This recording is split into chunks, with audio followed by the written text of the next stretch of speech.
இன்னைக்கு நம்ம ஒரு மான்ஸ்டர் எலக்ட்ரிக் சைக்கிள் தாங்க ரெடி பண்ண போறோம். இது சாதாரண எலக்ட்ரிக் சைக்கிள் கிடையாது, ரொம்பவே வேகமா போகக்கூடிய ஒரு எலக்ட்ரிக் சைக்கிள். இதை நம்ம எப்படி பில்ட் பண்ண போறோம், கடைசியில் எவ்வளவு டாப் ஸ்பீடு முடிஞ்சு எல்லாத்தையுமே டெஸ்ட் பண்ணி பார்க்க போறோம்.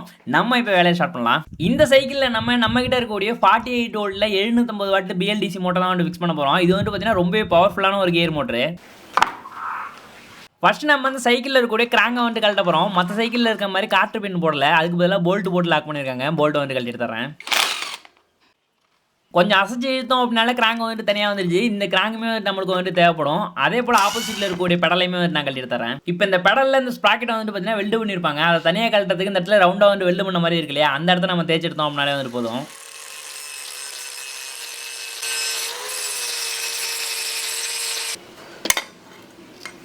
அடுத்த இந்த மோட்டரோட ஷாப்பில் பார்த்தீங்கன்னா ஆல்ரெடி ஒரு ஸ்ப்ராக்கெட் கொடுத்துருக்காங்க. அந்த ஸ்ப்ராக்கெட்டை பார்த்தீங்கன்னா நம்ம கழட்டி எடுத்துடலாம். அதுக்கு ஒரு நட்டு போட்டு லாக் பண்ணியிருக்காங்க. அதை மட்டும் கழட்டி எடுத்தோம் அப்படின்னாலே போதும். இப்போ இந்த மோட்டரில் இருக்க ஸ்ப்ராக்கெட்டுக்கு பதிலாக நம்ம சைக்கிள்லேருந்து கழட்டி எடுத்து அந்த பெரிய சைஸ் ஸ்ப்ராக்கெட்டை பார்த்தீங்கன்னா ஃபிக்ஸ் பண்ண போகிறோம். அதுக்காக பார்த்தீங்கன்னா இந்த சின்ன சைஸ் ஸ்ப்ராக்கெட்டை பார்த்தீங்கன்னா இந்த ஸ்ப்ராக்கெட்டோட சென்டரில் வச்சுட்டு நான் வெல்டு பண்ணிக்கிறேன்.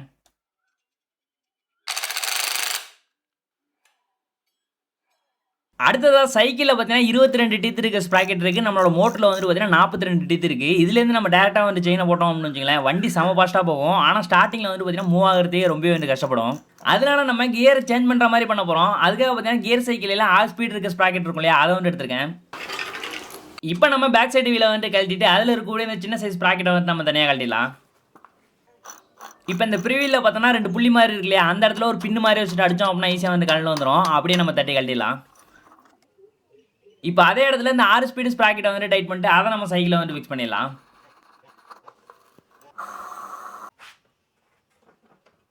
இப்போ தான் ஒரு பிரச்சனையே புரியுது. இதில் இருக்கக்கூடிய இந்த ஆக்சல் போல்ட்டோட லெங்த் பத்தல, ரொம்பவே பார்த்தீங்கன்னா கம்மியாக இருக்குது. இப்போ இந்த ஆக்சல் போல்ட்டில் இருக்கக்கூடிய இந்த கோன்லாம் கழட்டிட்டு அந்த ஆக்சல் போல்ட்டை பார்த்தீங்கன்னா தனியாக கழட்டிட்டு தரேன். இப்போ நம்ம கையில் பார்த்தீங்கன்னா லோட் ஆக்சல் இருக்குது. இது பார்த்தீங்கன்னா எல்லா சைக்கிள் கடையிலையும் கிடைக்கும். கொஞ்சம் பார்த்தீங்கன்னா இதோட லெங்த் அதிகமாக இருக்கும்.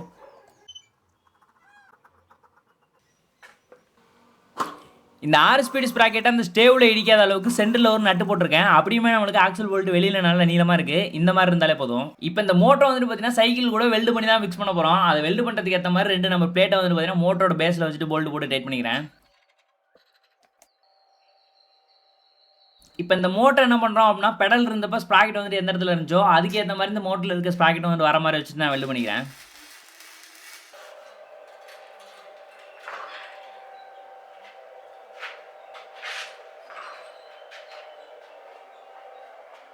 இந்த இடத்துல பார்த்தீங்கன்னா 6 ஸ்ப்ராக்கெட் இருக்குது. அதில் ஒவ்வொரு ஸ்ப்ராக்கெட்டுக்கும் செயினை பார்த்தீங்கன்னா சேஞ்ச் பண்ணுறதுக்கு நம்மளுக்கு டீரைலர் வேணும். அதை நான் வாங்கியிருக்கேன். அதை நம்ம இந்த இடத்துல ஃபிக்ஸ் பண்ணிக்கலாம். இதை ஃபிக்ஸ் பண்ணுறதுக்கு இந்த இடத்துல ஒரு போல்ட்டும் பேக் சைடில் பார்த்தீங்கன்னா ஒரு வாஷரும் கொடுத்துருக்காங்க. அந்த வாஷர் எந்த இடத்துல எப்படி உட்காரணும் அப்படின்றத வச்சு காமிக்கிற பாருங்க.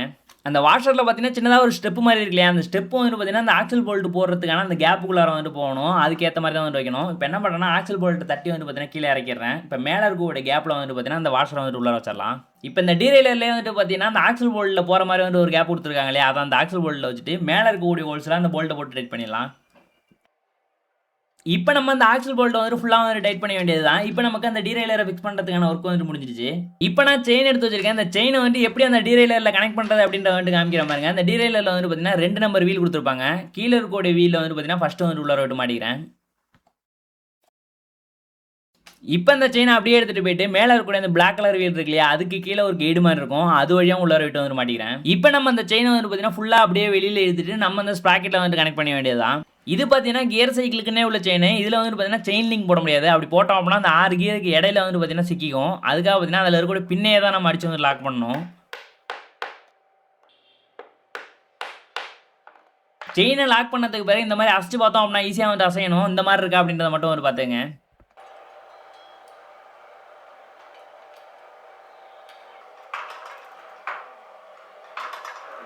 அடுத்ததாக கியர் ஷிஃப்ட் எடுத்து வச்சிருக்கேன். இது பார்த்தீங்கன்னா இந்த 6 ஸ்பீட் ஸ்ப்ராக்கெட்டுக்கான கியர் ஷிஃப்ட் தான். இந்த இடத்துல பிடிச்சி நம்ம சுற்றணும் அப்படின்னா உள்ளே இருக்கக்கூடிய ஒயர் ரோப் பார்த்தீங்கன்னா உள்ளே வெளியே மூவ் ஆகும். இந்த கியர் ஷிஃப்ட்டில் பார்த்தீங்கன்னா வெறுசாக ஒயர் ரோப் மட்டும் தான் இருக்குது. அதனால் அவுட்டர் கேபிள் எடுத்திருக்கேன். அது உள்ளே பார்த்தீங்கன்னா அந்த ஒயர் ரோப் உள்ளே விட்டு எடுத்துக்கலாம். இந்த கியர் ஷிஃப்ட் பார்த்தீங்கன்னா ஹேண்டில் பாரோட லெஃப்ட் சைடில் ஃபிக்ஸ் பண்ண போகிறோம். அந்த லெஃப்ட் சைடில் இருக்கக்கூடிய அந்த ஸ்லீவ் கழட்டி எடுத்துறேன். அந்த இடத்துல அந்த கியர் ஷிஃப்ட் மாட்டிடலாம். இப்போ இந்த கியர் ஷிஃப்ட்லேருந்து வர ஒயர் ரோப் பார்த்தீங்கன்னா டீரைலரில் ஃபிக்ஸ் பண்ணணும். அதுக்கு என்ன பண்ணுறேன்னா அந்த கியர் ஷிஃப்ட்டை ஃபுல்லாக சுற்றி அதோட லாஸ்ட் பாயிண்டில் வச்சிடறேன். இந்த டீரெயிலரில் அந்த ஒயர் ரோப்பை கனெக்ட் பண்ணுறதுக்கான இடம் இருக்கும். அது வழியாக அந்த ஒயர் ரோப்பை வந்து உள்ள விட்டு எடுத்துக்கிறேன். இந்த இடத்துல பார்த்தீங்கன்னா அந்த ஒயர் ரோப்பை கனெக்ட் பண்ணுறதுக்கு ஒரு நட்டு கொடுத்துருப்பாங்க. அந்த நட்டை வந்து லூஸ் பண்ணிட்டு அதுக்கு இடையில அந்த ஒயர் ரோப்பை வச்சுட்டு நம்ம டைட் பண்ணிடலாம்.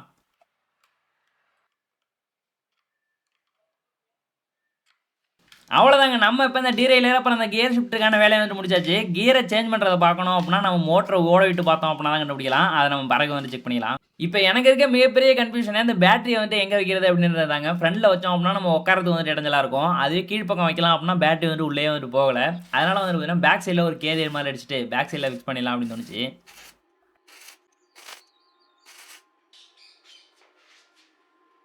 அடுத்ததாக சைக்கிளில் வந்து ஏறி உட்காரணும் அப்படின்னா நம்ம பெடலையுமே வந்து பார்த்தீங்கன்னா கட் பண்ணி எடுத்துட்டோம். நம்ம கால் வைக்கிறது வந்து இடமே இல்லை. அதனால பார்த்தீங்கன்னா சின்னதாக ஸ்கொயர் டியூப் வந்து பார்த்தீங்கன்னா அந்த மோட்டருக்கு பக்கத்துலேயே வச்சு நான் வெல்டு பண்ணிக்கிறேன்.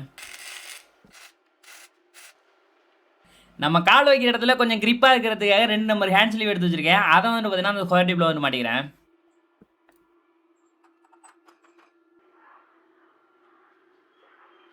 அடுத்ததாக இதுதான் பார்த்தீங்கன்னா இந்த 48 வோல்ட் BLDC மோட்டருக்கான கண்ட்ரோலரு. கூடவே வந்து பார்த்தீங்கன்னா ஜங்ஷன் பாக்ஸுமே வந்து எடுத்து வச்சிருக்கேன்.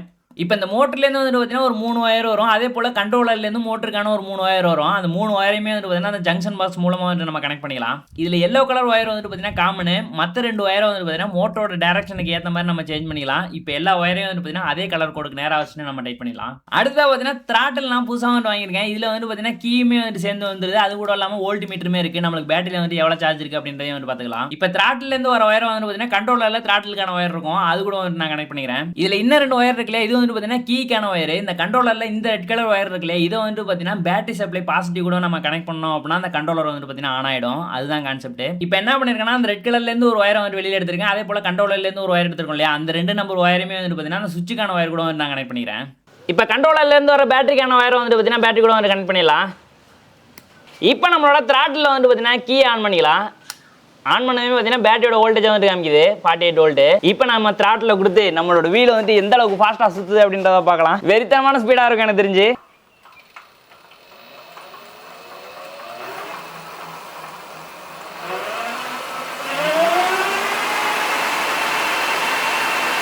எப்பா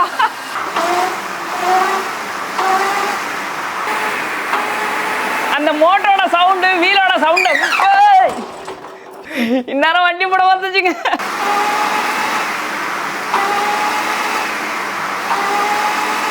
இந்த மோட்டரில் ஃபஸ்ட்டு நம்ம 42 டீத் இருக்க ஸ்ப்ராக்கெட்டை வச்சோம். அது வந்து பார்த்தீங்கன்னா ரொம்ப பெரிய சீஸாக வந்து தோணுச்சு. அதனால் பார்த்தீங்கன்னா 30 டீத் இருக்க ஒரு ஸ்ப்ராக்கெட்டையுமே நான் வெல்டு பண்ணியிருக்கேன். அதில் தான் நம்ம இப்போ செயினை வந்து போட்டிருக்கோம். இப்போ நம்ம கியர் ஷிஃப்ட் மூலமாக அந்த செயின் வந்து ஒரு ஸ்ப்ராக்கெட்டாக மாறுது அப்படின்றதையும் செக் பண்ணிக்கலாம்.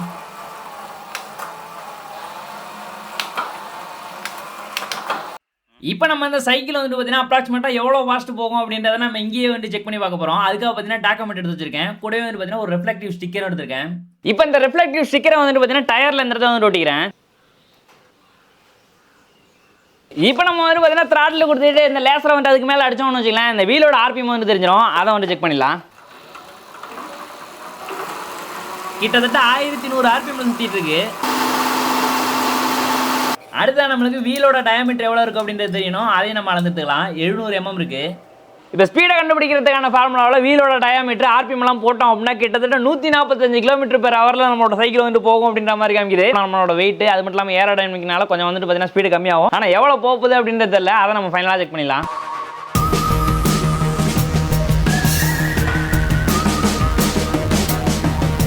ஓகே ஃப்ரெண்ட்ஸ், இப்போ நம்ம பேட்டரியை ஃபுல்லாக வந்துட்டு சார்ஜ் பண்ணிட்டு நம்ம ரோட் டெஸ்ட் எடுத்துகிட்டு போயிடலாம்.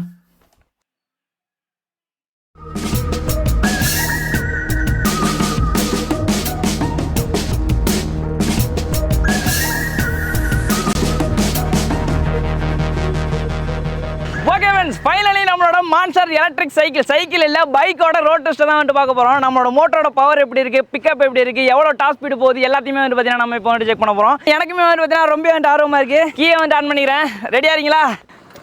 ஓ மை காட், செம பிக்கப்பு.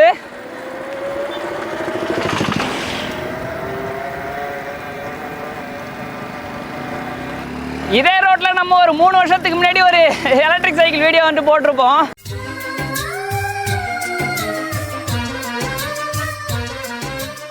அந்த சைக்கிள் வந்து பார்த்தீங்கன்னா 25 கிலோமீட்டர் தான் டாப் ஸ்பீடு போகும். ஒரு 20 கிலோமீட்டர் ஸ்பீடு வந்துட்டு நம்மளுக்கு கிடைக்குது. இந்த சைக்கிள் எவ்வளோ போகுது அப்படின்றது தெரியல, அதையும் நம்ம வந்து செக் பண்ண போகிறோம்.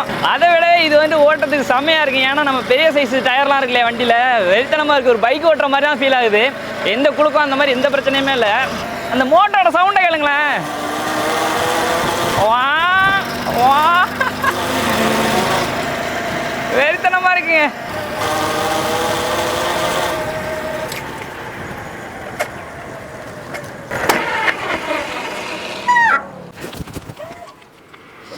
மக்களே, நம்ம என்ன ஃபுல் ஸ்பீடு போகல. டயரை பாருங்க, கிட்டத்தட்ட அங்கே இருந்து இது வரைக்கும் இழுத்துட்டு வந்திருக்கு. என்ன ஆயிருக்கு அப்படின்னு கேட்டீங்கன்னா, செயின் அப்படியே கலண்டு இந்த பக்கமா போய் டயரை பிடிச்சி வந்துட்டு லாக் பண்ணிட்டு, இதே வந்து ஒரு சின்ன சைஸ் டயரா இருந்துச்சுன்னு வச்சுங்களேன், வண்டி அப்படியே ஆடிட்டு போய் எங்கேயாச்சும் போயிட்டு ஆடிட்டு விழுந்துருக்க வேண்டியதுதான். நேற்றுக்கு நமக்கு செயின் அலைன்மெண்ட்ல கொஞ்சம் ப்ராப்ளம் இருந்துச்சு. அதனால தான் பார்த்தீங்கன்னா செயின்லாம் வந்து கலந்துட்டு இருந்துச்சு. அதெல்லாம் நம்ம இப்போ வந்து சரி பண்ணிட்டோம். இப்போ வந்து பார்த்தீங்கன்னா நம்ம டாப் ஸ்பீடை வந்து செக் பண்ண போகிறோம். இப்போ செயினை வந்து பார்த்தீங்கன்னா ஃபர்ஸ்ட் கியர்லேயே வச்சுக்கிறேன், மற்ற கியருக்கெல்லாம் சேஞ்ச் பண்ண போகிறது இல்லை. மொபைலில் வந்து பார்த்தீங்கன்னா ஸ்பீடோமீட்டர் அப்ளிகேஷன் வந்து ஓப்பன் பண்ணியிருக்கேன். அதை நான் அப்படியே ஸ்க்ரீன் ரெக்கார்டை வந்து சைடில் வந்து காமிக்கிற பார்த்துங்க. அதிகபட்சமாக நமக்கு எவ்வளோ ஸ்பீடு போகும் அப்படின்றதுல சுத்தமாக வந்து ஐடியா இல்லை. செக் பண்ணி பார்க்கலாம். வா, இப்போயே பார்த்தீங்கன்னா 25 கிலோமீட்டர் வந்துருச்சுங்க. எடுத்து 2 செகண்ட் தான் இருக்கும். 30 40ங்க 45. ஓ மை காட், 49 50. நான் இது வரைக்கும் அந்த கியர்ல தான் வச்சிருக்கேன். அடுத்த கியருக்கு வந்து சேஞ்ச் பண்ணல. ஓ 51 கிலோமீட்டர் போகுதுங்க அந்த கியர்ல மட்டுமே. Oh my god. இப்போ நம்ம ஃபர்ஸ்ட் கியர்லேருந்து அடுத்தடுத்த கியருக்கு வந்து சேஞ்ச் பண்ணலாம். ஃபாஸ்ட்டாக போயிட்டு சேஞ்ச் பண்ணோம் அப்படின்னு வச்சுக்கலாம், ஸ்பீட் இன்க்ரீஸ் ஆகிறதுக்கு சான்ஸ் இருக்குது. என்ன செய்யுது அப்படின்றதையும் பார்க்கலாம். மக்களே, இப்போ அடுத்த ரவுண்டு ஃபர்ஸ்ட் கியர்லேயே நம்மளுக்கு 50 கிலோமீட்டர் ஸ்பீடு தொட்டுடுச்சு. அடுத்து என்ன 4 கியர் இருக்குது, ஒன்று ஒன்றா சேஞ்ச் பண்ணி எவ்வளோ ஸ்பீடு போகுது அப்படின்றத வந்து பார்க்க போகிறோம். அப்படி போகிற வேகத்திலேயே நம்ம கியரை வந்து சேஞ்ச் பண்ணலாம். 50 கிலோமீட்டர் ரீச் ஆனதுமே அடுத்த கியரை வந்து சேஞ்ச் பண்ணுறேன். இப்போ நமக்கு 38 40 42 போயிட்டுருக்கு.